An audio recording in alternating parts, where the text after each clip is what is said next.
Every time I receive it, A bit more of the investment side, wholesale side, fix and flip, finding off-market deals. Now, let me ask you a question. Is that valuable today? Do you think you can make a little extra money today finding an off-market deal in Hialeah? Sure. Yeah. All right.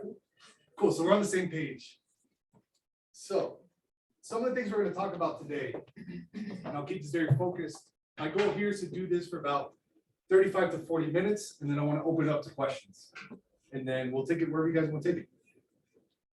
So we're going to talk a little bit about today, promise and expectation, my story, why do I share this, example deals, and how to find off-market properties. That's really going to be the basis of it.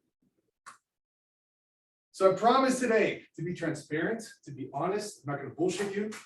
I might curse a little bit. I get passionate about this stuff. I'm not going to sell you anything. There's no back of the room, 15 grand type of shit here. This is going to be real life stuff. I'm going to share my screen and we're going to just get into the nitty gritty. All right. So also at the end, I'll give you my email if you guys want these slides.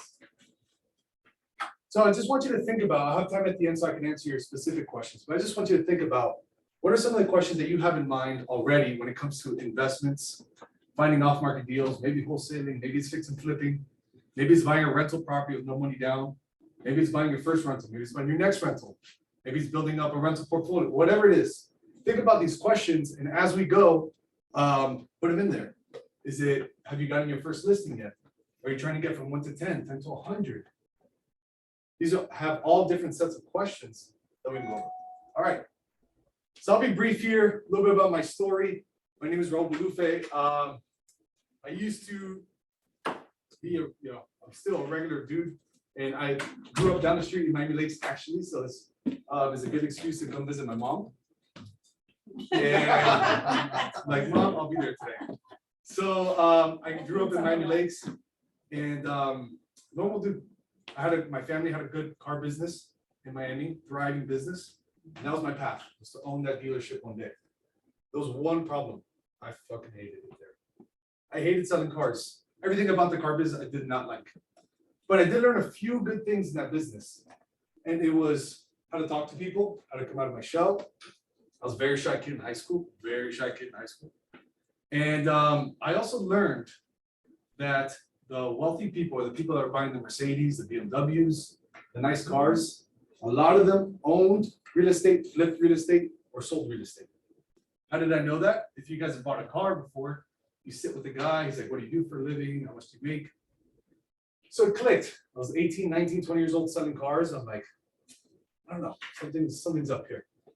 So just like a lot of us do nowadays, the younger ones, we find a YouTube channel or a podcast or some shit. And I found some podcasts about wholesaling real estate. And just searched how to buy real estate with no money down because I didn't have that much money.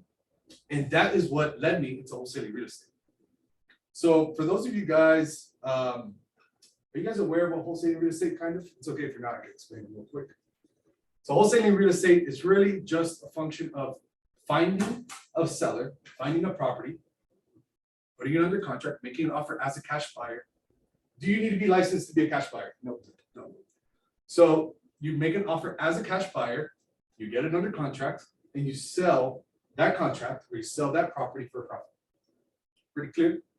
We'll go into a lot more in detail now, but overall, that's the premise of how I got started and what led me to so many different things.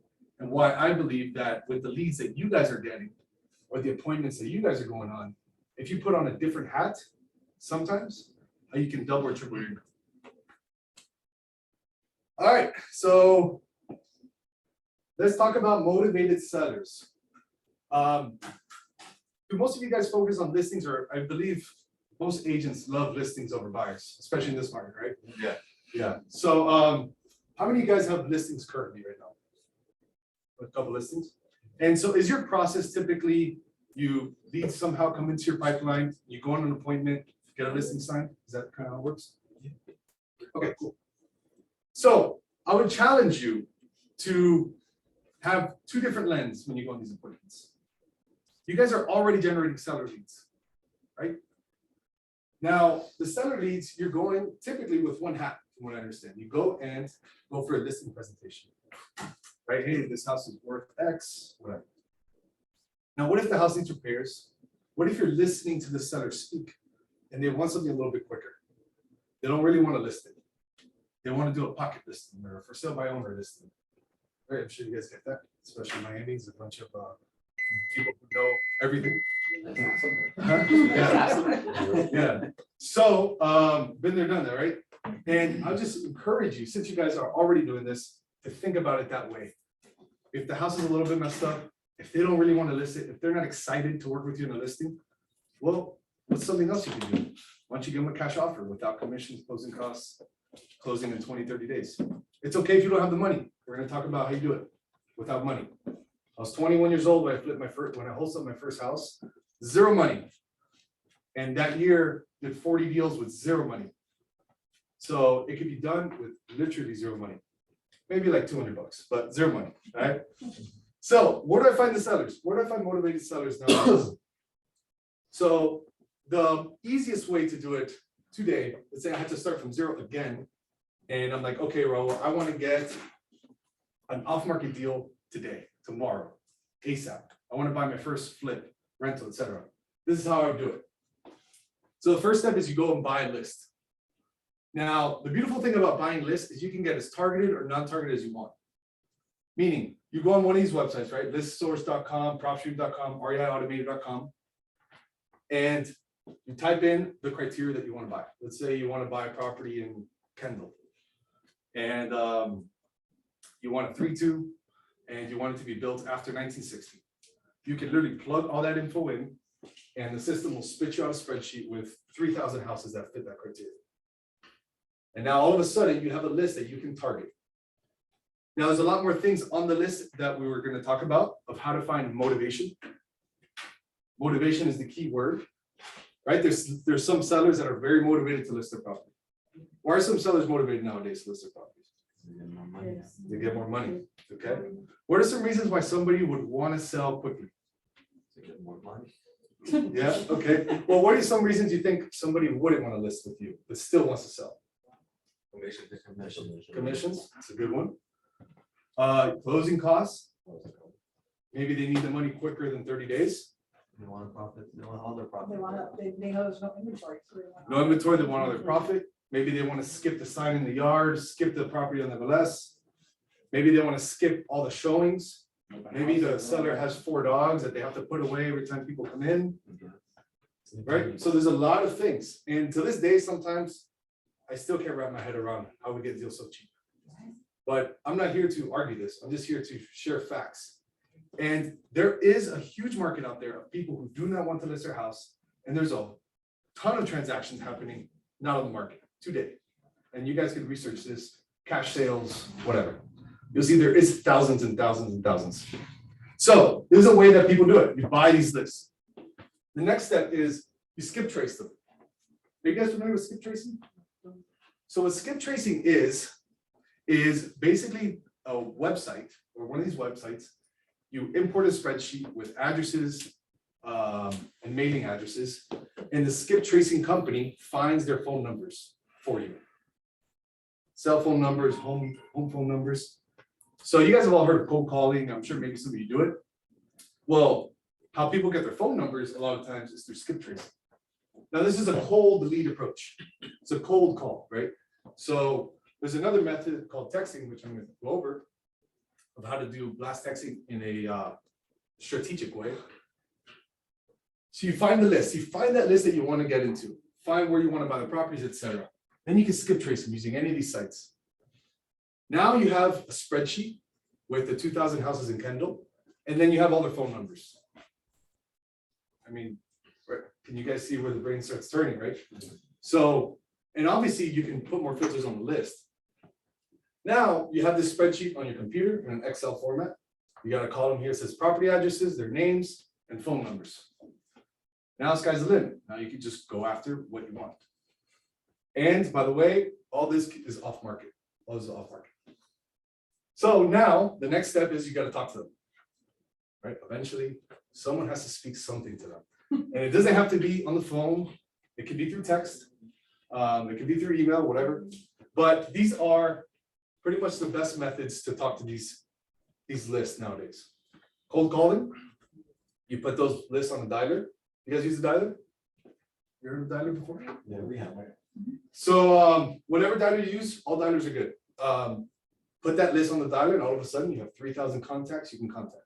You click start and let that thing go. We use a dialer called Ready Mode, which allows you to dial like a bunch of people at once. There's Mojo, we use all of them. We've seen Ready Mode has been pretty effective. Now texting. Have you guys ever gotten this text like, hey, do you want to sell your house? Or maybe you've gotten some spam texts and stuff. Now I'm not an attorney, clearly. So I'm not telling you that this is necessarily illegal, but it is a gray area currently. Cold calling is less gray. Texting is very gray.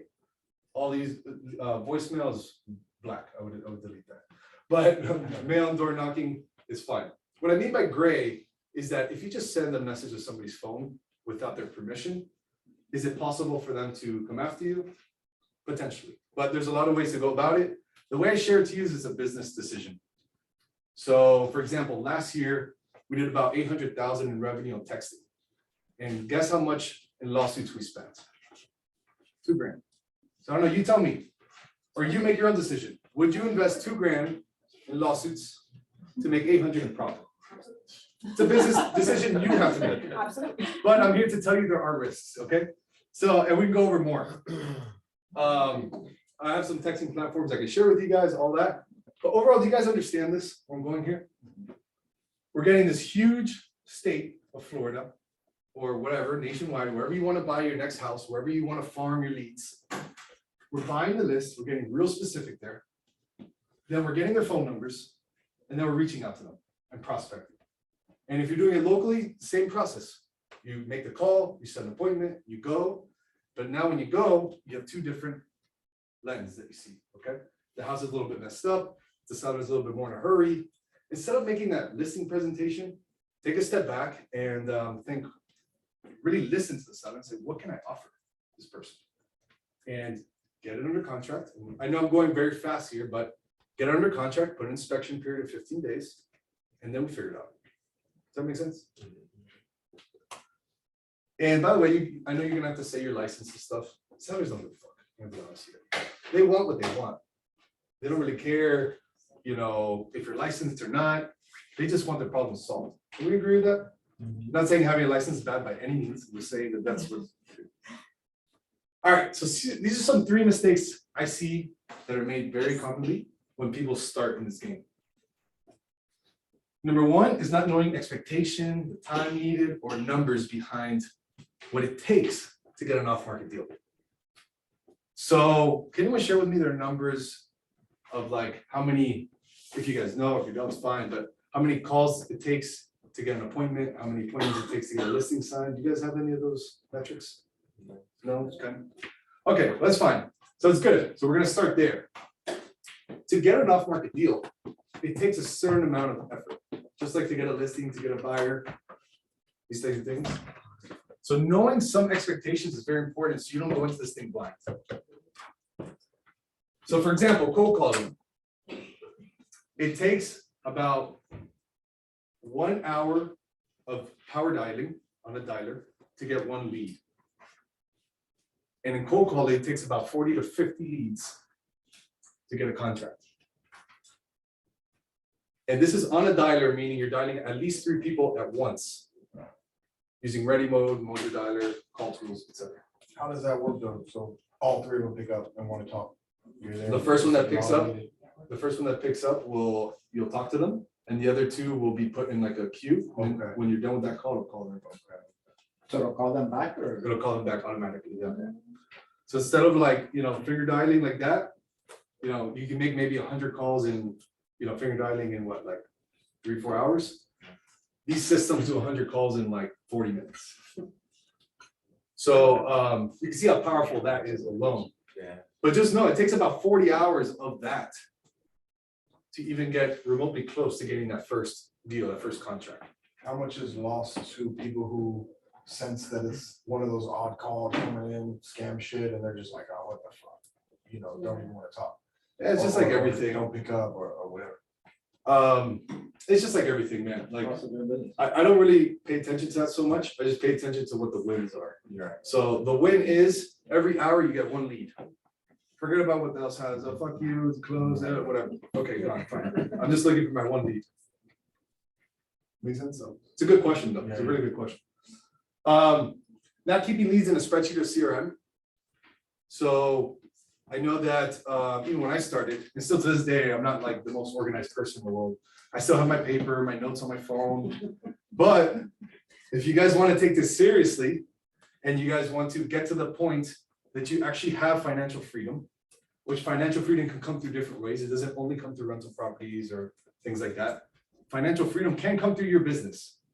But the key word there is you have to treat it like a business. For a business, you need numbers, you need expectations, you need a place where you organize it. If you don't have your leads organized and you don't remember when you have to call Sally back, you know, or Sandra from the house over there, you're never going to beat somebody that has a treat as a business. Okay. And by the way, this takes time. It's not something that happens overnight. I just want you to be aware, this is what it takes. Okay. So have some numbers in mind, keep your leads in an organized place. It could be a spreadsheet, it could be just something that's organized. In the beginning, I used to use a thing called Podio, it's free, podio.com. And they have like a free real estate like CRM for you. And not making offers low enough. This is the biggest mistake I see nowadays. Some people, and it happens to me. I mean, it just happens even to the new people that start with us. Your gut, I mean, your stomach turns when you know you're in this house and it's worth 425 and you got to make an offer for 200 grand. Like that shit hurts, okay?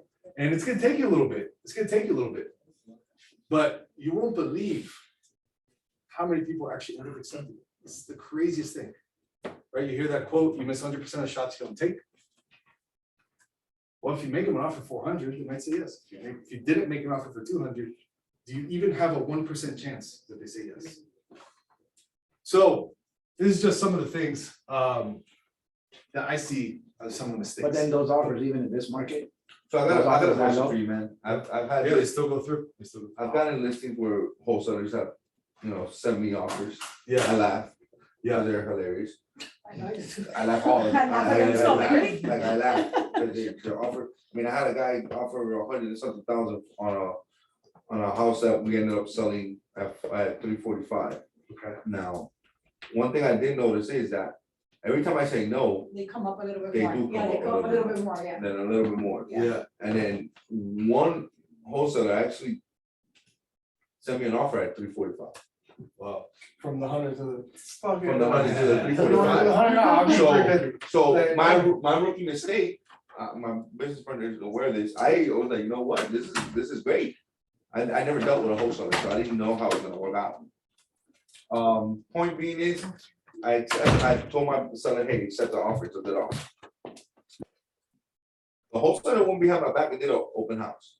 Yeah. I had a bunch of other wholesalers, bunch of other potential buyers during an inspection period. Man, I was furious. Yeah. I mean, it took up 3 hours of my time. I was so pissed off. Now, my name is that the common, is that the norm? Does that happen all the time, Yeah. every time? Yeah. Okay. Good question. So I'm sorry you had to experience that. That was horrible. So what's funny is that that's exactly the way I started this business, was doing deals on the MLS. I no longer do that anymore because it's very stressful on both parties. And it's kind of a disservice to both parties, really. It makes it really tough on the wholesaler to make a deal happen when you're on the MLS competing with all types of buyers. And it sucks for the realtor because you waste their time. So Well, especially like, one of the offers that was accepted was like, they weren't really transparent that they were wholesalers. They actually came in as a buyer. I found out they were a wholesaler. yeah, So that one really sucked. It's They were annoying. not transparent whatsoever. yeah, it's annoying. There's a lot of people that do it kind of sketchy like that. I don't recommend wholesaling on the MLS anymore. It's how I started back then in 2013. It was a little different back then. It was foreclosures, short sales. It was like an abundance of inventory, and it was literally just opposite of what we're at now. I was having a hard time finding buyers. I was getting so many properties under contract, I was having a hard time finding buyers. Now it's completely opposite, so, basically to answer your question, it's common of wholesalers that do this on the MLS. I would recommend that you get there, it's a little bit annoying. But it works, like, for instance, if this thing hits the fan in a year or 2 or 3, whatever you guys believe, and now there's 10,000 foreclosures a month, I think it's a great time to get on the MLS, even if you're an agent, doesn't matter, and make offers on these foreclosures and short sales, because you will get some under contract, you will flip some, you will wholesale. It's just a little bit different. Right now, it's not worth the time. Even though it's funny, I have one guy he's doing MLS, but because we're buying Airbnbs down here, and properties listed in Little Havana for $495, we got it for $360. Don't ask me how or why, but the deals are still out there. I don't know. This literally happened yesterday, so it's real life time. Okay? That was a foreclosure or just? No, straight private sale. So yeah, I'm sorry you had to experience that, man. Hopefully that wasn't anyone from my Some From my wholesalers education. are for sure buyers though. Yeah, some are Right buyers. deal, a lot of them will probably pull their own bread up. Yeah, Their own money. Yeah, well, we asked them to take the may not assign anymore. We asked them to check that. That's out how there. we That's filter one of them the out. first ones that's a that good we way to do it. tell- Yeah, we tell And them, high escrow would be a good way to do it. yeah, and the 15-day inspection week. Yeah. And then they back out quickly. Correct. Yeah, if you guys want to be like anti, I Yeah, would say high escrow, short inspection period. and Yeah, like I don't mind may not being a assign. wholesaler. Exactly, I don't mind that yeah. at all, but dealing with the wholesaler after that experience. I Yeah. didn't want to do that. Like as an agent, let's say you have an investor client buyer that approached you and said, hey, I really want to buy a property for rental in Westchester. And it's gotta be 2,000 square feet or above, whatever. They give you a very specific criteria. Instead of you representing this client, you will make more money putting in the offer, making it assignable, and then assigning it to this client. We'll get into some more numbers, but just to give you an idea, an average deal for us in percentage, we make about 12 to 14% on the price. A little bit nicer than 3% or 6%, right? Yeah. So the reason that we make more, yeah, a little bit, right? So the reason that we make more is simply because we did that marketing thing I told you about. Yeah. We spent that time and we spent money and figuring that thing out. That's literally why. Just because we got 10, 20% better at marketing. And in exchange for doing that, we found the deal that the realtor or broker or other investor could not find. So in exchange for that value, we got paid more percentage points. You follow me there? Is that percent clear to the person and the parties involved or? No, because or is it remember, we're something you just buyer. second there? No, we're buyer. So what I mean by that is like, if our average deal right now is we put under contract the house for 200 and we sell it for about 224. Like about 24,000 average. And so if you do that math, it's about 12% on the price. Because I know that's how you guys think. Oh, if I get a listing for 500, I make 6%, it's 30K. Well, the listing for 500 in the wholesale world, you can make 50 or 60K. So that's why I want to teach you guys this skill, because you guys are coming across deals whether you know it or not. Does that make sense? But now if you're aware of it, you can get it done. So where are we at right now? Okay, so let's do, would it be valuable? We can skip this if you want, but would it be valuable to do a list live? Like, let's say when you guys want to farm a specific list. So the spreadsheet and stuff, we'll come back to it. We'll come back to it if you guys want to do it, and then we'll keep going here. All right. So once you do a list, you get a spreadsheet kind of like this. It's small, but then you send it to a skid tracer, okay? All right. So let's do some deal examples. So when I started from 2013 to about 2018, I was only in South Florida. We were doing deals on the MLS, wholesale deals. And then we started doing off-market deals in South Florida only. Same model as you guys. I get the leads, get on the phone with them, set up an appointment, go drive there, meet with them for about an hour, have some kind of sales process. And then literally at the kitchen table, you get a contract signed. Just like very, very similar to what you guys do. That's why it excites me to come here and see this. If you just add one of these deals a year, 3 of these deals a year at 20K each, it's an extra $60,000 a year, 60,000. And all you had to do was know about it. Does that make sense? All right. So now, ever since we have started going nationwide, we don't only do deals in South Florida, we do deals in about 30 states. And I can go more into that if you guys want, but I just want to share with you a real life example that happened. So we do Google advertising. You guys familiar with that? Kind of like if somebody puts sell my house fast, Miami, we pop up. There's a lot of things in the back end you got to learn to do that, or there's companies that'll do it for you. Okay. There's a really good company that is called Fast Home Offer, FHO.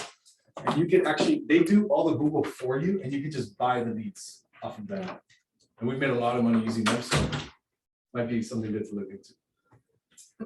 So it was an older lady, and she wants to sell fast. This house was in Las Vegas. So she searched sell my house fast Las Vegas. Boom, we popped up. She clicked. She filled out the form, and then we called her, right? And we called her and we found out that she's just older. She lived there by herself. Her husband just passed away, and she didn't want to list it. She just wanted to sell it quick. She was buying a mobile home. She already had her other place picked out. She was just, she didn't like the house. She didn't want to be there. She wanted to leave as quick as possible. And she also needed help moving, like money, us call the movers, that kind of stuff, like service. So when we found this out, is that motivation? Does that sound like motivation too? And she told us, and a part of our sales process is, hey, ma'am, have you thought about listing your property in the market? We actually tell sellers this. I know it sounds contrary. Why would we do that? Because clearly they can get more money. But what do you think will happen if they don't want to list it?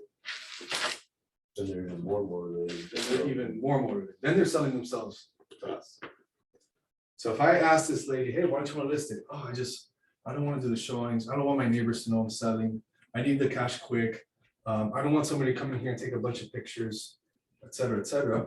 Okay, so how would you want to sell it? I want to sell it to a cash buyer. Oh, wonderful. Makes sense. So that might help you guys is sometimes ask your sellers that are physicals or that their house needs work or whatever. Ask them, why don't you want to list it? And let them tell you. Be like, hey, look, lucky for you, I got another solution for you. All right, so they need help moving. And basically we do over the phone what's called a 2-call close. So just how you guys go on an appointment and get it signed, we do it over the phone and through a DocuSign. So this was like the process. Lead came in. This is what the house looked like. For buyers, what we did was just how I showed you on this over here, how we can buy a list of sellers. You can also buy a list of cash buyers. So this is how we find our cash buyers who buy these properties.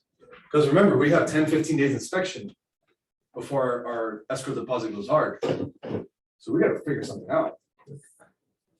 Yeah, so we got to find a buyer. How do we do that? Well, same thing. We use PropStream or REI Automator. We search for cash buyers. Let's say in Vegas, we search for cash buyers who bought properties, 2 or more properties, cash, within the last 6 months. And that usually was split on a list of like from 600 to 1,000 people. Like if you do it in Miami today, you'll probably get like 2,000.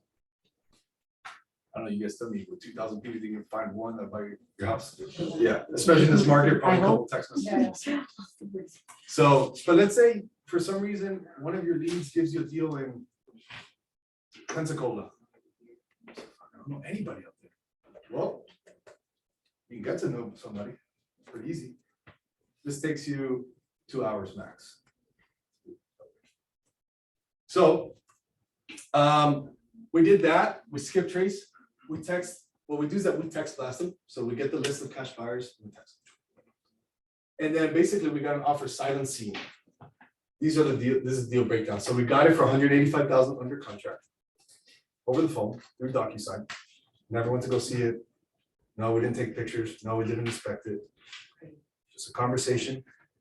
It took about two phone calls to get under contract.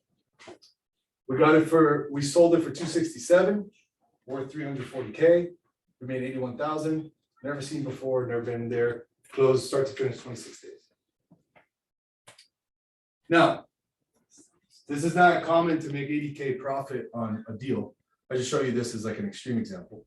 This actually closed like a week ago, but this is just to show you that, oh, and by the way, Vernon, he's only been working in our company for 2 months and he literally just got out of prison. He was in prison for 14 years, meaning he has no sales experience, no real estate experience, you guys know, all of you guys know more than this person. Not to discredit him at all, I'm just sharing with you what's possible, given the knowledge you guys already have. How did you guys do the closing? Was it a mobile closing or? Yeah, mobile closing. So we found a local title company in Vegas. I know that you want that. His commission was 13K. So let me show you another one in Miami that just happened. So a lot of people, Miami deals are hard, I can't remember. Okay. All right. Is that the truth or is that your truth? I encourage you to think about that. If you guys, like in my world, or the people that I hang with in the investment side, like that thought never even enters our brain. You know, we do 20 to 30 investment deals a month, and people tell me investment's hard, and like mentally I laugh, okay, because it's really what you believe. Whatever. That house was in Hialeah, right? This one's in Miami Gardens. Because I saw it somewhere. Oh, yeah? I was looking at the picture. I was thinking the I same saw it thing. somewhere. I said, I saw that house. That looks Yeah, yeah. familiar. So this one, we got through a text message. What we do is, remember that spreadsheet we got? We put it in a website called Launch Control. Launch Control, so when I say text message, it's not from your phone. Just like there's a dialer for phone calls, there's a dialer for text messages. You upload that spreadsheet with the phone numbers, and boom, you can blast text messages, okay? Then we got on the phone with the lady. She actually lives in Davie, and she had this house in Miami Gardens that was like an old rental property. I think her father passed it down, or her grandfather, I can't remember. The house was destroyed, right? You can see that, that's the pool. Bring your swimming trunks, you can get in there, all that. We did a phone appointment. She was a little bit tougher, this lady, I remember her.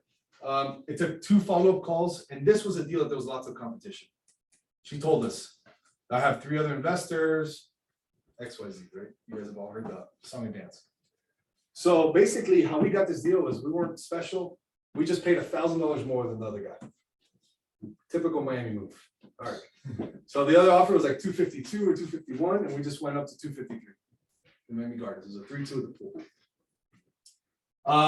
So buyers down here have been from here and stuff. So all of you guys, I'm sure, have cash investor buyers. You can just text, email. So we text one person, and he bought it the same day without seeing it. But this one was only a 10K profit. It's a small deal compared to the other one, right? Or small deal compared to our average of 20K. But this person would never list his house. I mean, if you talk to her, you could have been Tom Ferry. She wouldn't have listed his house. Does that make sense? There are some sellers that just will not freaking list the house. Well, in that condition, then you don't want to show everybody. Yeah, and your job is not to convince them to work with you. Your job is to find the solutions of how you can help them and then make profit for you. Okay, so this is another deal breakdown that happened. House is worth like 400, needs a ton of work. Let's go. This is without any money. Any money. You know what's funny? Our earnest deposit, our escrow on our contracts is $200. 200. That's what you pay out. We don't even send it, but yeah, between you and I, we don't even send it, but 200 is our escrow deposit, by the way. Oh, and by the way, that is the contract that we use for Vegas, for Miami. Well, I mean, when they don't have representation, there's no one telling them exactly what needs Got to it. be done. So You got it. they don't have a realtor asking, hey, where's the escrow deposit? Hey, where's this? Where's You that? got it. You got it. And by the way, we're not scamming anybody. Remember, this is an offer at the end of the Kind day. of. You're kind of. Some might say we're Business. we're taking equity, but Not personal. We're giving them what they want. we're giving them what they want, exactly. At the end, it's an offer. We're not like, sign this shit, you know? No. It's an offer. Yeah. Well, the sad truth is this is happening behind our backs every day, every minute. Yeah. And if it's not you, it's someone else. Yeah. And so the goal is, the reason that we get paid so much in the wholesale game is the marketing. We did a little bit better. And the speed. Some realtors I know can get a cash buyer to close real quick and all that stuff, so I'm not discounting that. But overall, the goal for this is service and speed. That's why you get paid a little bit more. So this is another example. Crap, I actually put the wrong picture, but we got this deal in Ocala. It came through a Google lead as well. Wanted to downsize, seller was tough. This one took 4 calls until we got the contract. And yeah, you guys familiar with post office? Oh, yeah. Very- This market's crazy. Everybody- So this is a big thing, like I would say 70% of our deals require post office. Yeah. A big chunk. Like after Ours the too. deal's done, whoever's there wants to stay a little longer. Correct, Yeah. correct. And then how do you, after the deal's closed, make sure that they're not gonna We- either run around and it's a whole Yeah. different thing. Awesome question. We hold money in escrow. So typically 5 to 7K. right in there. So So, put them on a contract, on a rental agreement as well, right? Yeah. That's something like what I would do, like besides the escrow, I'll make them pay rent. Yeah. For my client, you could do that as so well. then it forces them like, okay, now they tied up this amount and I'm paying this amount, so. You can do that as well. We typically do after 2 months, then we'll start the rental. We'll give them 60 days free. A lot of people will say, well, I'm not gonna sign it unless you give me that. Exactly. I like to do like 60 days free, Yeah. and then after 60 days, be like, all right, look, if the rent's 1,500, we'll charge you 1,100, something like that. I'm sure sometimes if the deals are good enough too, you just offer them a check, hey, I need you out the house. That's the beautiful Help them thing. move out. When they're Money, spread, money, money. Well, they don't help out buyers, right? You guys don't really help like if you're selling this person's house, because you're technically a buyer, you're not gonna help that guy find a house. Right? Because that's time consuming. Yeah, but if they have a renter, if Yeah, you have but a if renter, they're- you help they're- relocate the renter for them. yeah, exactly. Sometimes, like, let's say in Vegas, our profit was $80,000. And there's a tenant in there that's problematic. I'll just take it from my profit. Hey, bro, here's 10K, just please leave it alone, just go with her. Yeah, I'll still make 70. So when there's profit, you got room to play with, right? You gotta see it as a business. So this one was a weird deal. It was Ocala. It was a nice house, had a pool. There was no buyers. You keep talking about these nice pools, man. Beautiful.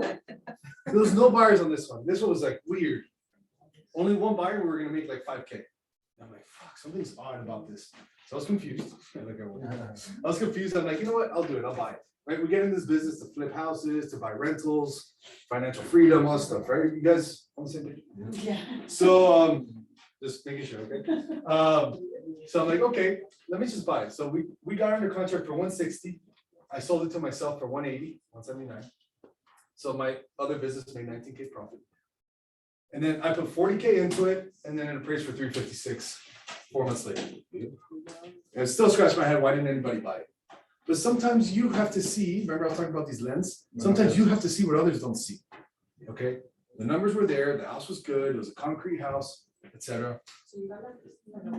Correct, got lucky nobody bought it. Actually, we ended up renting it for $3,000 a month. So now I'm gonna net like $800 a month in the house. So, and some people are kind of scared to do it, it's out there, whatever. So you didn't buy cash? We bought it using hard money. Hard money. So that's actually, that leads me to another one, great question. So sometimes when you come across these deals, you want to buy them. Yeah. I was about to ask you. Yeah. You want to buy them, right? You're not- Okay. you're not sending them So I'll off share with somewhere. you how this will work and we can go into it. So I sent it to my hard money lender at 180. I sold it from one LLC to another. Okay, so one company makes 20 grand profit and then the other one is the buyer. And the hard money lender typically will lend you 80 to 90% of the purchase price. In this case, it was 90%. So I had to put 10% down. So for simple math, that's like 18,000 plus fees and closing costs, etc. We ended up having to put like, I think it was like 30, 35K. But you can factor in repairs in that, in a hard money loan. You could. Yes. And you could factor in your down payment as well. I was reading a little bit into it, so that's Yeah. kind of the reason why I came, Yeah. because I had a feeling you were gonna touch on that, so I wanted to dive into that. Yeah, so for this one, we ended up putting about 35K in cash from my bank account to the title company. Close on the house. Then that lender, which is called Kiavi, Kiavi, they're like a big lender. That lender then lend me on the repairs on the 40K. In draws, so I had to put the cash and they give it back, and I have to put the cash and they give it back. Follow me? So really cash out of pocket, let's call it that I put 30K of this cash out of pocket. So cash out of pocket was like 65,000. Now I'm gonna refinance this property, right? I take it to a bank, I say, hey, this property all fixed up, rent it for $3,000 a month. And then they say, all right, we'll give you 70%. of this. How long did you have to wait to? Yeah, how long did you have to wait? Man, you could do it within 45 days.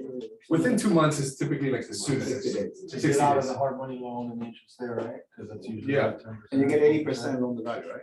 80, 70. 70? Yeah, for these like smaller deals that are like under $600,000, you could go to 80, but it's like, you know, you have to be Jesus himself. It's crazy.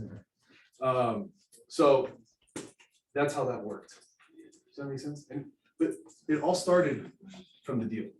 That's why I spend so much time talking about the list, talking to them, the appointments. None of this happens without finding the off-market deal that's at a deep discount. Oh, and by the way, do you think that if you find a deal in Miami Gardens that's worth 400 and you get it for 180, do you think you'll have any trouble finding a partner to put the full 180 for you? And you guys flip it together and split the profits? No, right? Well, what do you need to do that? Fucking deal. Okay. So the way I started getting traction was I got really good at finding these deals. A partner approached me. He had a bunch of money. He's like, hey, I want to do flipping. You get the properties, I'll put the money. Awesome. Within a year, we built 10 rentals, a 10 rental portfolio like that in Miami Gardens. 24 years old, you know, $12,000 a month coming in on rentals. I didn't know shit. I still don't know shit, right? So I didn't know anything, but what I did know is how to find this motherfucker right here. So I'm just very passionate about it because it can get you rich. You can make you very wealthy very fast. So that's pretty much it.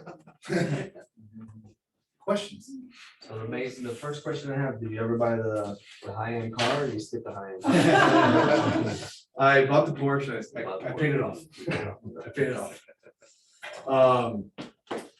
Man, I'm really interested, like it's, from a personal perspective, you know, diving in, it's amazing, man. It sounds great, it sounds easy, I guess because of what we deal with on a daily basis as realtors. Just the harmony part is what really intrigues me, because of, like you said, like some of these deals, they're just so damn good that you just want to take advantage of it. Yeah. So the first thing is you gotta have confidence in the deal by doing the numbers, analyzing the deal. And that's a little bit of a skill. You have to practice that, right? What is the right comparables that you can compare this property to? Because a house has different curb appeal. You don't use that, you know, the driveway, the pool, the this, that. So that's like the main thing. But if you find a really good deal, spend enough time in it, comparing it, analyze the deal. And let's see, in the beginning, if you could make 20 to 30 grand net after everything, I would just go into it. Because you just need to practice. Yeah, you need to do it. You need to do it. If you're waiting for that right deal, it's gonna make you $102,000. You know, you're gonna let other people get rich. Yeah, but I mean, like, again, this is just from my perspective, my interests and stuff. Like, I wouldn't mind doing a few of those just to make, like you said, an extra $40,000-$60,000 a year. Yeah. But then from an investor perspective, I would love to do that, because I wouldn't be a flipper. I would plan to keep the properties and rent them out. You know, leave something for the kids. So, Or leave a lot for the yeah, kids. yeah, and that's a good point. So it starts with, you have to really just pick one first. And wholesaling or finding the deal is the first thing I'd go to. Probably, if in a perfect world, it'd be best to wholesale 2 or 3 deals, then you start keeping and renting and flipping. So you can see how the whole process works and you're not as scared. Because the fear is what's gonna stop you from doing all that. Spare money don't make money. Yeah, exactly. Let me ask you a question. How was your business, like, when you started doing it? And how has it evolved in terms of, like, I guess, like, your team, your staff, like scaling that business? When it was just you, probably. What's that journey been like? And, Yeah. you know, what were the steps to get there? Yeah, no, it's a awesome question. I like that topic. And what's funny is that we've actually scaled our business in the last year a lot like a brokerage does. So yeah, it started just me. About 9 months in, I hired first 2 people. It's like a friends and family type deal. 2 years later, that shattered. You know, no surprise there. And then I had to restructure. A lot of things changed. We brought in a brokerage. We're doing wholesale. But a lot of things I do similar to a brokerage in the sense of we hire acquisitions agents. These are licensed or non-licensed people who are basically salespeople who talk to sellers all day.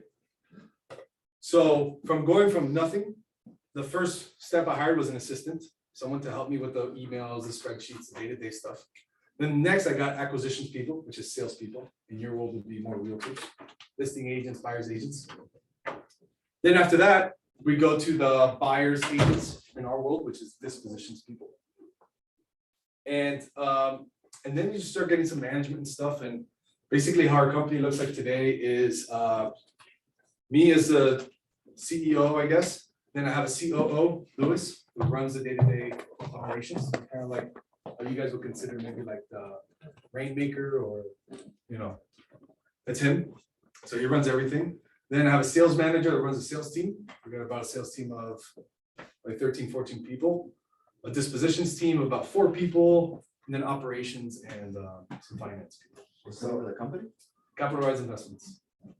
So how many people do you have that are calling sellers and speaking to sellers all the time? Sales team, so about 12 to 14 people at all times. So it's just like a boiler room kind of thing, you just call. Yeah. Cold calling on- Capital Rise Investment? Yeah. Yeah, it's kind of like a boiler room thing. Well, what we do is that we do a lot of the marketing. So we give people pretty warm leads. And we have some people that do cold call, but mainly warm leads. And you hit on like, I think you asked about like growing, recruiting, etc. For a real estate agency or brokerage, more people, 80% of the time equals more revenue. If you get the right people, right? So we have a full-time recruiter in our office, and all he does is recruit 3 people a week to join our sales team. And since we started doing that, that is like hockey stick our income. So whether you're building your own team here, whether this team is building together, I would highly consider thinking of recruiting if you want to get bigger. It just depends where you want to take it. Does that make sense? Yeah. So, and if you can offer some kind of like investment education or knowledge, it helps a lot. Now, from a liability standpoint, it almost sounds like you really don't have any. But It's not paying anybody a salary or anything, it's on Yeah. commission.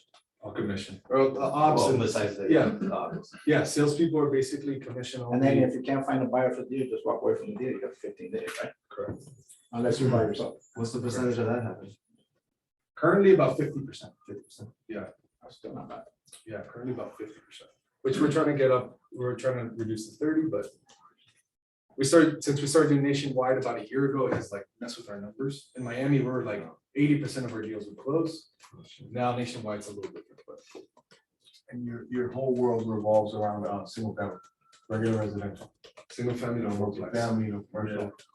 We've wholesaled maybe like a few 6 units, and we've wholesaled a 15 unit before. Those are rare.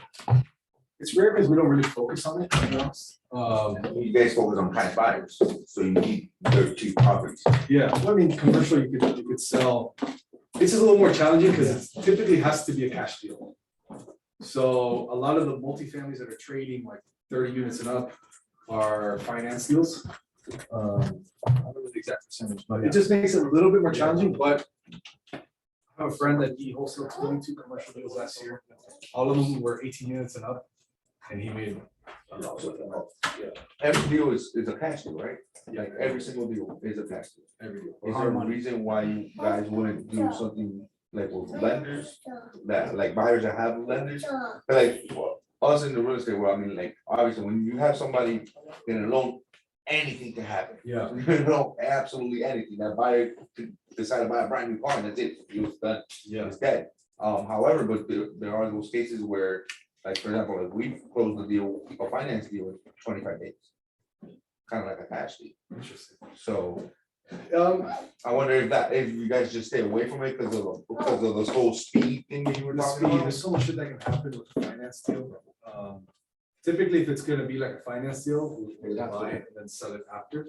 So, when we make the promise to the seller, hey, we're gonna close in 20 days or so, we don't want anything to get in the way, then we know that financing is a big hindrance to that. That's another reason sellers don't want to sell in the market sometimes. Yeah, and it's more attractive to sell cash. Yeah. Yeah. I mean, how many people do you guys see from your listings or your buyers and stuff that they offer cash and the seller just comes down 20K?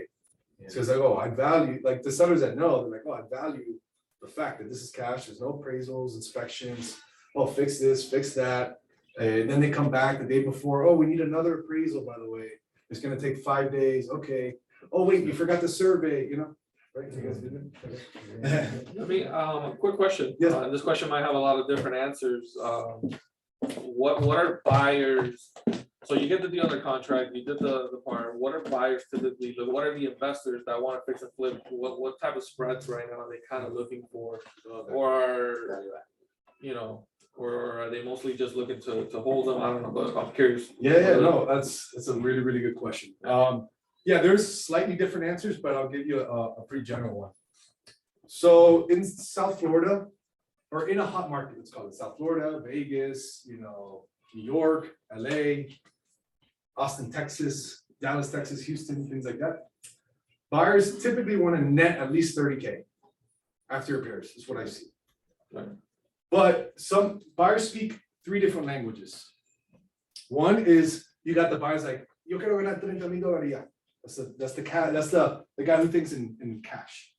Then you have the percentage buyer, who he thinks in like, what's my ROI percentage?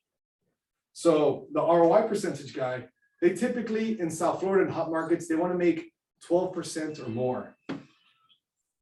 Cash on cash return.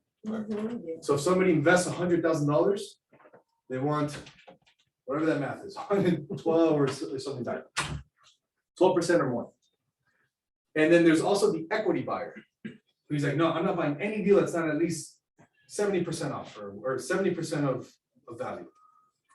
So, and typically I see in South Florida, hot areas, 80% of value and below, minus repairs, is what people want to buy. So in simple math, 30K, above 10% ROI, and they want to be at like at least 80% of the market value or below. So when you're getting these deals and you're trying to figure out what you're gonna put the offer on when you're structuring, obviously you're keeping that in mind to make sure that you're gonna be able to find you're gonna have those things fit for some buyers. Correct. That they should be able to- Yeah, we factor that in and we see like, okay, we're buying it in a price that we would make 60K. So now we have some cushion to sell it for 30K. How do you decide what your assignment fee usually?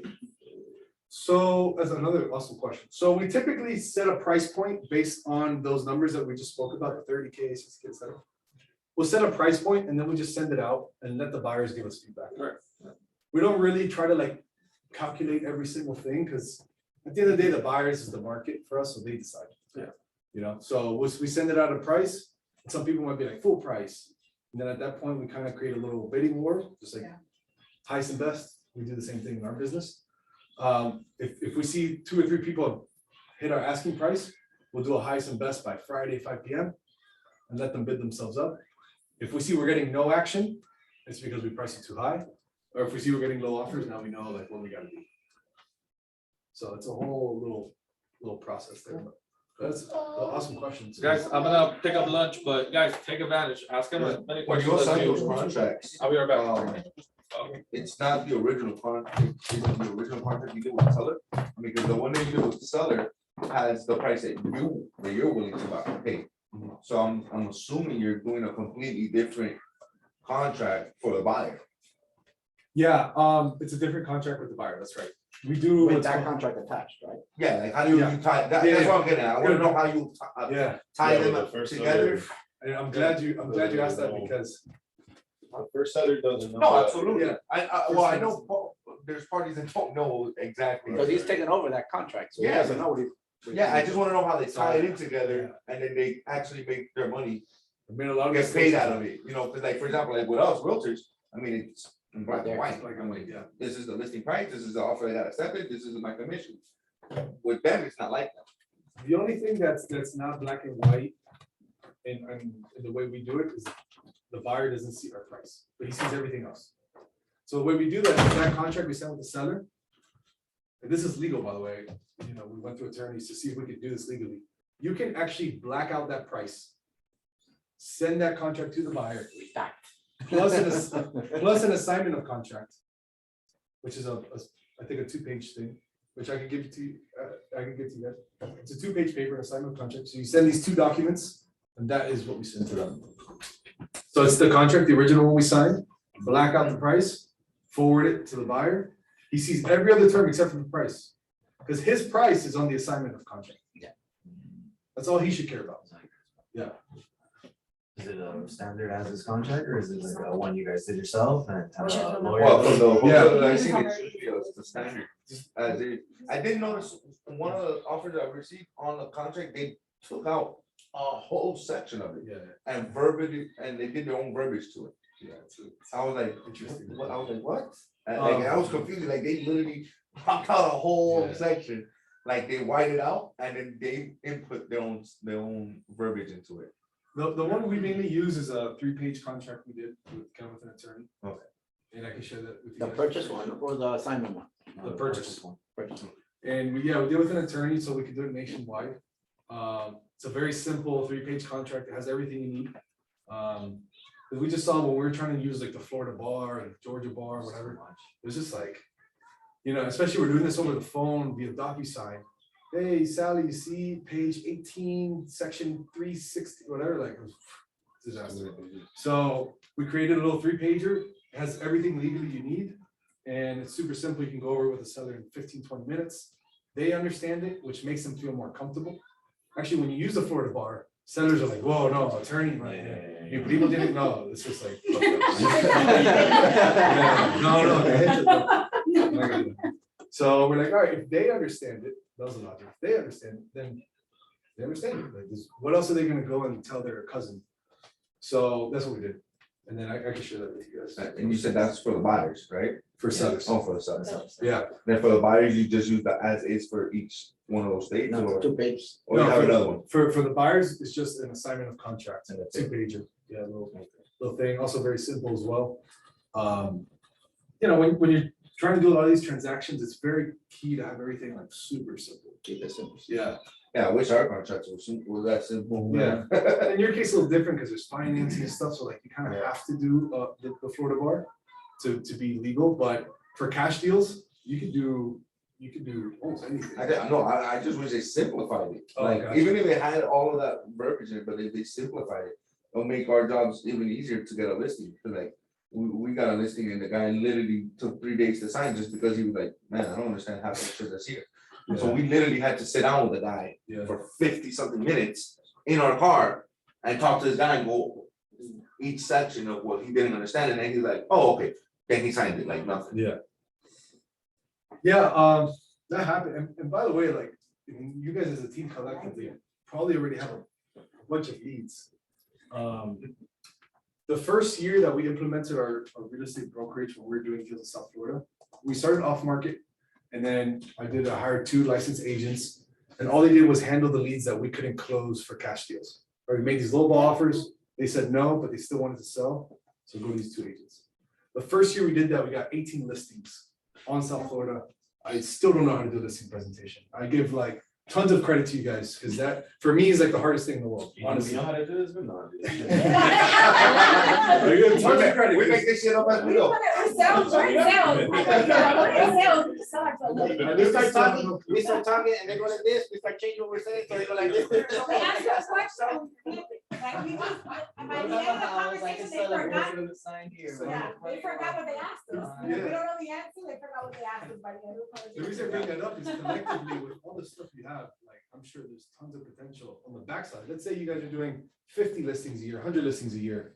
I would estimate that you could probably do at least 20 wholesale deals, 10 wholesale deals a year. Well, I mean, even that is useful for us to get listings. Yeah. Because like, even learning all of this, I can rebuttal a bunch of stuff to Yeah. to the sellers. Like, So- oh, what about a wholesaler can sell it for 60? Yeah, but the wholesaler's on the back end is making $50,000 that you could be making. Or Correct. 30 grand that you could be making by working with a realtor. So like, it works both ways, man. Like, Yeah. I mean, I don't mean to No, give you a heads up that I might be taking some of your business, but it does help, like, it does help, man, because like, you're right, some sellers, they care about the time, they care about the money, and then they don't realize, like, in our line of work, our job is really to get you the most you can, the most we can. Something we saw too that might be helpful for you all is that we saw that to get appointments, listing appointments, to get in the door, we would just say, hey, instead of saying, hey, do you want to list your house? We'd say, hey, we are a company and we do cash sales, or we can find ways to get the most for your property.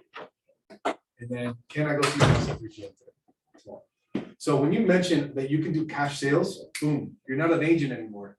No. You're a potential investor in the seller's mind, which means you can get into more living rooms by doing that. I mean, I don't have the numbers in front of me, but we got into more living rooms, got more appointments, got more listings doing that. Just mentioning that we do cash sales first, before you're an agent. Sellers want that shit, man. Yeah, Sellers want that. Cash is king. So- It's not a lie, I mean, we've sold a couple houses cash. Yeah, Cash buyer. exactly.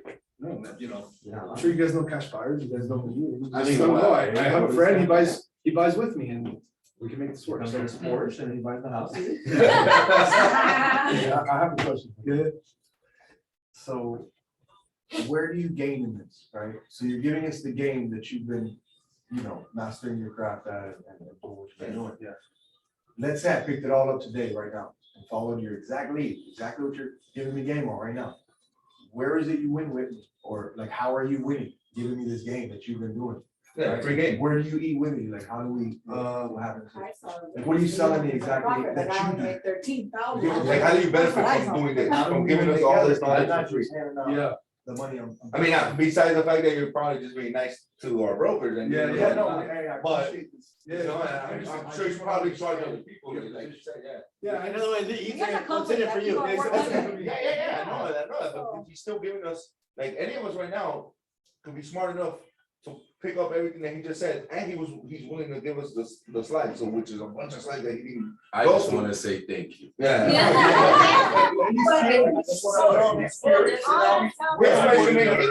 that makes me curious too.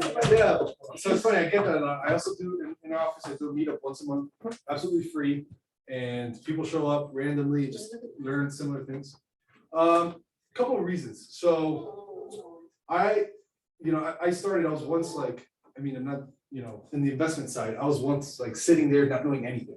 And it was a person like this that helped me get started and really like helped me jump off my career. So I've always, when I said, "Hey, when I learn enough, Pay it forward. I would like to pay it forward." And I get a lot of energy and satisfaction doing that.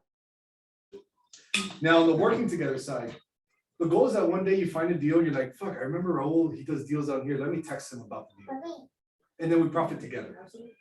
Hey, Raul, I got this deal. Do you have a buyer for it? Or I got this, someone backed out of this deal and I need to close in 3 days. So we're minions. Listen, if I Well, get something like this, the person not calling necessarily me, minions, because like you said, we Hey, both I You guys don't don't know how have I to text do me, like, I this. just, I mean, maybe one day, one of you guys remember and that's it. And that's really like the I mean, way you could, like, the way I'm looking at it now too is like, we can continue doing what we're doing, but if we don't wanna waste time with buyers, we don't wanna do the open house, we can just shoot them and tell them that, yo, bro, I got this sweet deal, what's up? Yeah. And that's what I'm saying, if we get something like this, an opportunity like this, we could. Yeah, or like, just hey, reach I out mean, to him and not have in a to- way, from the greedy side, you kind of double dipping, bro, because you can end up with You are. you end up with your whole percent, because whole sellers are gonna end up giving you the whole percent. Yeah. And then you end up. And you're gonna have to have profiting yours, on you the have to back have end. yours, you have to have yours on top. Yeah. Exactly, so like you end up on both sides, like if anything, you end up on 3 sides. Goal is to be calling tens of thousands, hundreds of thousands of properties, getting these deals. And wherever they go, some you may win on, some you may not. It's almost like gathering Yeah. potentially more muscle to your structure already, Yeah. where we benefit, but you potentially benefit too. Correct. One day it could be next month, it could be next year, like, and there's just so much like misinformation and bad information out there that people pay tons of money for, and I honestly hate to see that. I used to have like a mentoring coaching, I don't do it anymore, but so back then I used to do some of these for students and profit like that. But really, I'd rather just give you good information, and if you like what you heard, then you'll hit me up with a deal one day. That's that simple. That's pretty much that's it. Or I don't know. It was a trick question. I feel. No, I didn't mean that. No, I feel this. And like, no, I've known the SC for a Well, we're from while. Miami, you know? maybe you have like separate, we're from Miami, nothing is free. Nothing's free, nothing's free. There's no such thing as a free lunch, bro. Um, Any place for shady I'm all people. for you. I appreciate that. You're not gonna send us a book that you want us to buy now, right? He said that in the beginning, he's not here to He sell. said Nice, that. all right. I have a YouTube channel, it's still free. Subscribe to his YouTube channel. You're from Miami, bro. We're all from Miami. You know how it is out here, man. Yes. And our mentality is like, there's nothing free. You know, there's always a patch. Hey, but I'm all good with But- paying out. Yeah, I'm yeah. all good with paying out. I just wanna make sense of, the deals and how to win. Yeah. So, Look, if you find deals and you need help completing a wholesale deal or fixing and flipping, whatever, just, you can feel free to reach out to me and I'll help you and then we'll come up with an agreement that's profitable.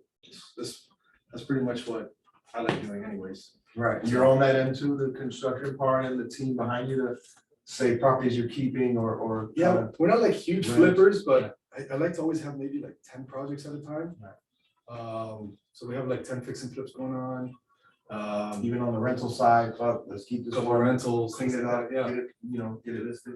Yeah, just since what the beautiful thing that I love about wholesaling and why some people ask me like, oh, you've been doing it for like 7 years, why are you still doing it? Well, dude, like think about it. You're getting the deal from the ground level. You control it because you have it under contract, legally binding. No one can tell you can't come in. Inspection is one day. No one can tell you none of this shit. You make the rules. Oh, and by the way, you can wholesale it and make 20K, or you can fix and flip it and make 60, or you can keep it as a rental and make $500 a month. And so you have all these options that wholesaling opens up to you. So just, it's awesome. Like it's just a passion of like, fuck, it can never end. Like now I can grow a fix and flip business that does $10 million a year, or a rental business that does $5 million a year. Like this gives me all the opportunity to do that. Finding the deal, finding the seller, getting good at that. Does that make sense? Sure. And I'm from Miami Lakes and stuff. I really did want to visit my mom. So. But yeah, guys, I mean, that's what I have for you. I don't mind staying a couple more minutes if you guys have questions, but yeah, YouTube, Instagram, if you guys want to follow me. I'm not the greatest salesman out there. What's your IG? My name, Raul Bolufe. The deals that you do out of state, you're getting those comps like straight from Zillow, or where do you find those comps? We use reiautomator.com, which is also PropStream.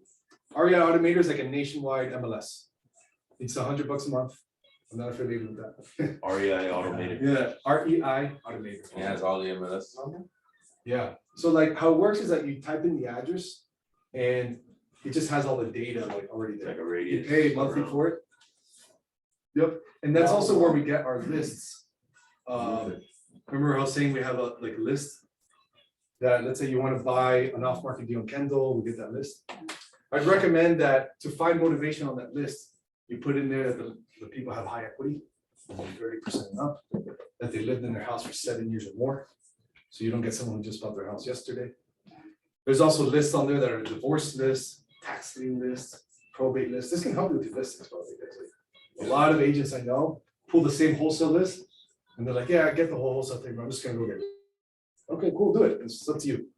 But you get a targeted list in an area that you guys want to farm. Tax lien, probate, inheritance list is on there, vacant list, Foreclosures? a pre-foreclosure list. You can literally pull that, Is skip there trace. like a course on that program? I know, right? We need- Yeah. You can't go just yet. Per list you pay like per list or per lead or? I know, how does that work? Let's do one together real quick. This will be the only course you guys need. Yeah, let's do it. Is this the REI Automator? So yeah, it's like I think it's 99 a month or something. Maybe there's like a more plan, but I think we use the basic one. It comes up pretty good. Let's see. So what we're gonna do right now is let's do a list from scratch. It literally will take less than 10 minutes to do. So is anyone? Does everyone here want to buy a rental property eventually? Yeah. So what? Just give me like an idea. What area would you guys want to rental or? Not in Miami. Not in Miami. Okay. Weston. Fort Myers. We'll do Fort Myers, Weston. All right, so let's pick Weston. Let's pick Weston, Florida. Right? Yeah, 33331. That's the right thing. So you go here to filters. So you start here. So you got owner, everybody can see? Yes. So here you got owner occupied. I put any. Okay, so it could be owner occupied or Absentee owner, anything. it could be any. Occupancy status, any. Property characteristics, this is where you can start boiling things down. So let's say residential, you could do a bunch of this stuff. You guys said you're gonna get in commercial. You could get commercial this one. Property types, let's say you want a single family, it's a fourplex. Okay, residential, little thing. I still love residential's rentals, by the way, because you can get a 30-year loan on it with no repricing. So, still all for getting single family to fourplex rentals. I think it's a great long-term deal. Now here you can put bedrooms, bathrooms, building, lot size. Let's just leave it at like this, and then I like to do year built under the year 2000. So that you're getting older houses, right? You don't want to be cold calling a house that was built in 2012. What's the odds that they're motivated? It's low. So 1999 and below. Time out really quick. This thing is recording this entire thing? Or no? Yeah. Yeah. And Yeah. because I was about to sit here and like record you to see if I can do it tonight, but. If you email me, I might have a video of me doing this.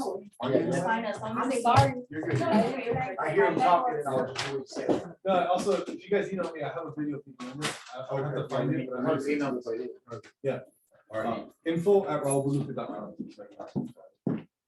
So then I'll put houses that are 2000, built year 2000 and older. You can do all sorts of home features with the pool and stuff. Let's just leave that blank. I'm gonna exclude HOAs, or I guess in Weston there's a lot of HOAs. So we're gonna leave that. We're gonna leave that. I typically don't like HOAs myself, but it doesn't matter. So I'll put MLS, not on market. Click no. And you'll see here like all the stuff that we're doing, okay? Here you can put pre-foreclosure info, but I don't like that much. So let's say that they own their house at least 7 years or more. I like owners individual only. I don't like to talk to corporate people. Mixed or trust. Number one, it's very tough to get the right phone number of a trust, so it wastes money. And in corporate, you don't want to talk to the flipper that just bought it and all shit. So, or the guy who's a buy and holder and knows everything. You want to talk to, Sarah Martinez. Bought the house 32 years ago. Her kids are in college, and they don't want it, all that stuff. Empty nesters, yeah. There's some like quick list choices here, but I'm gonna show you like the list that we do most frequently. This is our most successful list right here that I'm showing. Perfect, so nothing else there. And then you can do liens, bankruptcy, divorce status, we don't do any of that. We go straight to valuation info. So Weston, depends on what kind of properties you wanna buy, and the things go pretty high up there, so let's put max price 600K. So we're gonna market the property 600K and below. Typically, it's faster, easier to wholesale these types of deals, right? The cheap ones. And then I put estimated equity from 30 to 100%. Why would I do that? Let's say the house is worth 600K. They need to have at least 180,000 of equity. Let's say that we didn't put that, and then they're super motivated, but their house is worth 600, they owe 595. Even if you're Grant Cardone, you can't even do a deal. So we always like to put equity. That's the most important one. So you can actually do a deal with these people. And that's pretty much it. So when you click out here, there's 3,247 houses that meet this criteria. Wow. All off market. How many? 3247. And Weston? 3,247. Under 600K, owned it for 7 years or more, built before 2000. With 30 plus equity. With a lot of equity, yeah, 30% or equity or more. So then you just click this, you add to list, you get a spreadsheet, and then you skip trace it. Now, how do you find our numbers?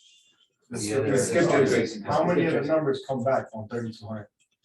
So typically the skip tracing company will give you 3 numbers per person.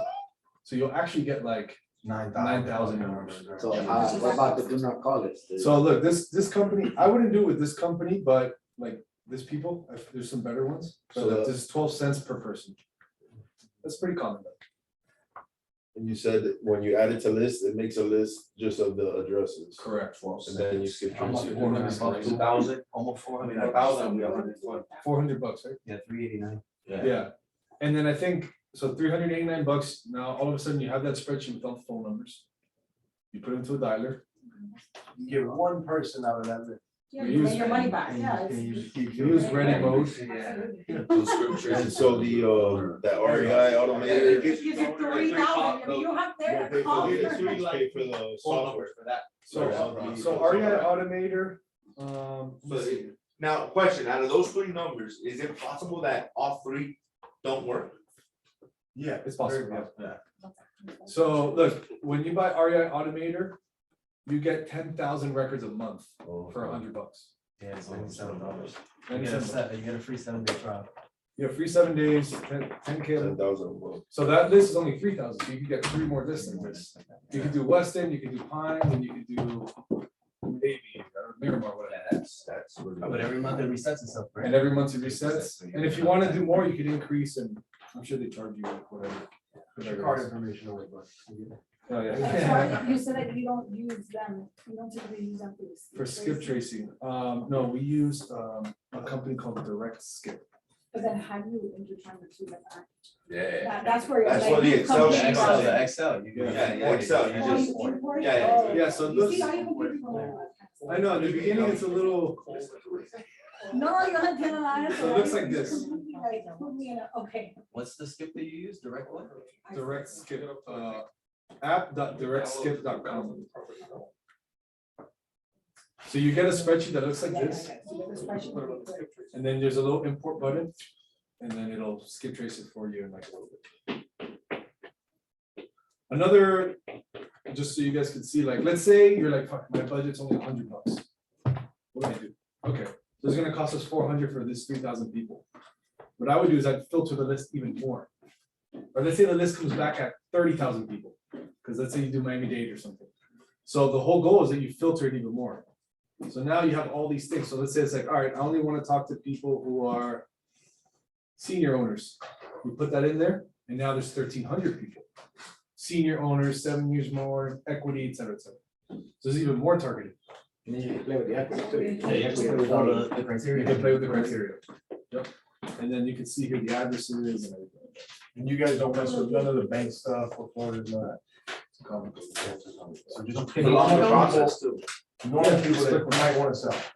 So then, Oh, so this will give you. Just your average Joe. yeah, this will give you the property details, who owns it. They'll also give you if they have a mortgage, how much is their mortgage, pretty crazy. And then you could put MLS details. Oh, this is, they listed this one in 2021, Yeah. but then they pulled it off the market. Yeah, but then it says sold in 2021 too. You're right. You're still. You went somewhere since 2021 sold. Yours says 2001. Oh, that's probably. one. No, I think it Oh, it's was, probably the MLS listing. they went to sell it, and then we do comparables right on here. It does say comparison. So like, this is our property. Now, if one person buys it, can everybody use it, or do you have like a team that can use it? Yeah, you can put multiple users on it for you. I think it'll detect if people log in, kind of like Netflix and shit, But it won't kick you out. but it probably will. We have another one that we can only use at one time. Yeah. So if I'm in it, he can't use it. Yeah, this one probably like 2-3 people, you can use it, and then before it kicks you out. But yeah, so we use this program a lot in our business for lists, comps. Also, like, we like to know how much mortgage is left, so we can There it calculate. is. That's what I saw, the sale date here. Oh yeah, see a cashier, Like, the non-arm's deed, name, For sure. quick claim deed, you can download that. Do you guys mostly do 30 to 100, or you guys try to squeeze it in more, like 50 to 100? Because obviously the more equity, the more leverage you have to low bottom on the offer and then profit more. We do 30 to 100 because the system's not like 100% perfect. You get me? So we don't want to like, we don't want to just do 50 to 100 and then we miss out on deals. Maybe somebody just 40. paid off their house and the system hasn't caught it yet. It's a So, numbers game. The more you have, the more. yeah, exactly. Yeah, you're not trying to slam dunk on one deal, you're trying to get multiple deals. Depending also on like on your budget, your strategy, you could narrow it down to as much as you want, you know? If you like, let's say you love to do door knocking.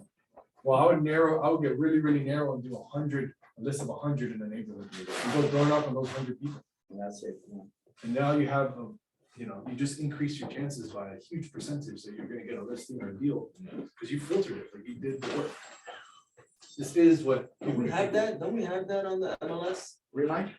Yeah, Right? Remind Pro. It does, it gives you equity, yeah, Remind Pro. It gives you, yeah, there's some system, there's one I used to use called, Remote gateway too, no? Remote Gateway gives it to you too. Since Well, Remind Pro. Gateway, is- remote. I find one. Yeah, Remind's similar to this, or- Or we just kind of all. your broker wins if you get the listing, but if you do a wholesale deal or a flip, that's your discretion. You know? Right, right. You don't really have to include your brokerage if you don't have to. Because you're the buyer. Right, right, right. This, by the way, this wholesaling shit has been happening for like 80 years. For sure. It just, it didn't become a thing till maybe 10 years ago. Like fortune builders started doing their thing and all that. But like this started back then when like they made parcels of land. Yeah. And you knew the guy you knew the commissioner that was auctioning off the parcels of land. So in Miami back then, let's say you buy 10 acres of land in Miami Lakes. Well, Miami Lakes is a little special because the grand bought everything, but let's say like Westchester. Okay, somebody bought it because Ray bought it because he knew me that I was selling it. And Ray's like, fuck, I don't want to do anything with this land. Hey bro, I'll sell it to you and just give me 100 grand more. Boom, wholesale. Isn't that the same thing that's happening right now in Hialeah, all those little parcels of land being sold to the same people? Yeah. Those lots or whatever. Yeah, and if those people decide and say, I don't want it, they can wholesale and probably make $2 million without even closing on it, do nothing. So. I know this was a lot of information. Is this helpful? Very, Yeah, man, very, very. I see some stairs like. So, yeah, that's pretty much what I got for you. What's your DJ name? I don't have one yet. You got your Instagram, your YouTube. Yeah, Instagram, Raul Bolufe, YouTube, Raul Bolufe. And yeah, if you guys ever want to come to one of our meetups, it's a little bit more of this. The last Tuesday of every month in our office in the Gables. Yeah, if we got deals and stuff you want to send my way, feel free. I'll help you guys out the best I can. What do you use for hard money? Like, anybody in particular? Kiavi, Kiavi. There's another lender I use called Swift Lending. Yeah, he's a little bit more like a local guy. He's located in West Palm Beach. And so Swift and Kiavi are the two I use. Well, how many lender, what's the terms for those that look like? They'll lend you, you'll have to put about 20 to 30% down. And it's typically anywhere from like 9 to 12% interest. And the terms 5 years, 2 years, a year. No, about a year. About a year. So then when you were saying you could sell in 2 months, I was like, how do you know? Well, some of them do have Or a refi or clause, some shit. but like I did one for one of my clients. And his period was from 6 to a year. Yeah. So like Like, minimum it's waiting minimum period, minimum so 6 months. minimum 6 There's no months. waiting period. Do you have to wait that year? Like they said, they give you a year, like you Well- have to wait the whole year, you could just refi like whenever. Yeah, you can pay off, refi whenever. There's like penalties and shit, right? Yeah. Sometimes. Yeah, it's lender to lender. I would say average is you gotta pay at least 3 months worth of interest. That's what I've seen from that. Yeah, that's what they From got. hard money. From hard money, yeah. So if it's 100K loan, 12% interest, that's a payment of about 1,200 a month or so. And so you gotta make at least 3 of those payments before you pay them off. Let's say you flip it right away in a month, on the HUD, on the closing statement, they'll have 3 of those months on there. Yeah. And look, hard money is great. I still use it today, even if you have cash or access to cash, hard money's still good because you can leverage. But the one thing I'd say is just get into the deal that you actually know. After you make sure you got a contractor quote or a handyman quote, and it's legit. Make sure you saw the deal, you ran the numbers, because it can get really expensive. And if you start doing permits and things like that, it can get really, really expensive. So just seek help before you get into that first deal using hard money, because I've seen a lot of people kind of get stuck in it and then it get a little ugly. I don't mean to scare you, but that's just the truth, So get in a deal that you believe in, use hard money, and just fucking go for it, man. Just go for it. That's it. Any more questions? It's free today, man, but after today, Yeah. $1,000 an hour, I don't know his rate. We can just hit him up that Tuesday every once a month. Yeah. Yeah. This is enough. If you guys want to email me, it's like the fastest way of response, info@raulbolufe.com. Bro, it'd be great if we get the slides, because Oh, yeah. I usually put whatever we record And I So- usually attach the slides, if that's okay with you. Yeah, so email me at that, just be like, send me slides and I'll attach them and send them. And We'll do Bolufe that. with two Fs, right? I'm sorry? Bolufe with two Fs or one F? One F. One F. At raulbolufe.com. This is great. Glad I came. Good? Have you guys gained a lot from it? Yeah. Obviously, you know, Whose idea was it? You called in or you called in? No, sure. Yeah, let me I just- actually reached out to you guys. This message me said, hey, can you come speak on info at your full name.com? Yeah, I'm at fullname.com. Info@raulbolufe.com. So you don't even really do direct mail, it's just like these calls from the list pretty much. No, we're doing direct mail. We do Google ads, What? texting, and cold calling. Mhm. Texting, I would say, is number one. Like, if you want to get a deal fast as humanly possible, we have seen texting gets it done the quickest. Because you can blast 1,000 messages in minutes, and boom, you get responses like, I mean, be prepared for some of the responses we get. Yeah, Yeah, no, I it's do it all the just- time. I